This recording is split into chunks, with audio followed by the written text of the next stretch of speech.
Canadian Armed Forces deployed to long-term care facilities in Ontario will head home starting tomorrow. The Army deployed to help the homes manage uncontrolled outbreaks of COVID-19.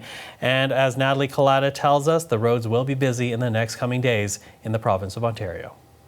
Well, Michael, we are hearing that people in the Ontario area just north of Toronto near CFB Borden can expect to see a heavier military personnel movement than perhaps we have seen before as they start to wrap up Project Laser. We are hearing that they will start to pull out of 5 out of 7 homes, long-term care facilities in the Greater Toronto area starting tomorrow. They will also be moving on Thursday. There will be 2 places where the forces will remain, Canadian forces will remain. That's the Hawthorne Place in North York and Woodbridge Vista Care Community in Woodbridge. Now, we do know that those members who are leaving their posts at the different long-term care centers will in fact undergo a 14-day self-isolation period.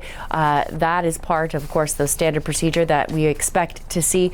We do know that they were sent there, as you said, Michael, to tackle the outbreak of COVID-19. And we also will remember that the military produced that infamous report calling attention to cases of abuse, negligence, bug infestation, bleeding infections, and residents left crying for hours for help. So we do know that this is part of the process. Earlier this month, we know the military at the Eatonville Care Center said they were going to start to move out after no new cases of COVID-19 were reported there. So we're starting to see Project Laser sort of wrap up in the province of Ontario.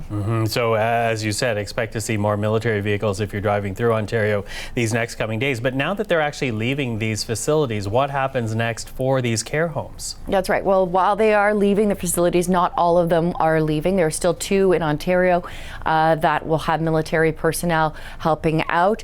We also know that there are going to be 21 facilities where they are still going to be operating in and supporting, and that is in the province of Quebec. And also this comes at a time, remember, when the end of May, a class action lawsuit was filed, a $40 million suit against Ontario's worst hit homes, where they allege the facilities were, quote, callous and ignorant, or arrogant rather, and that there was negligence that led to its mass and deadly outbreak that we saw in some of these care facilities, which included infecting 96 staff, 225 residents, and killing 77 people. So while we are starting to see this project wrap up, this is definitely not the end of the story. Natalie, thank you.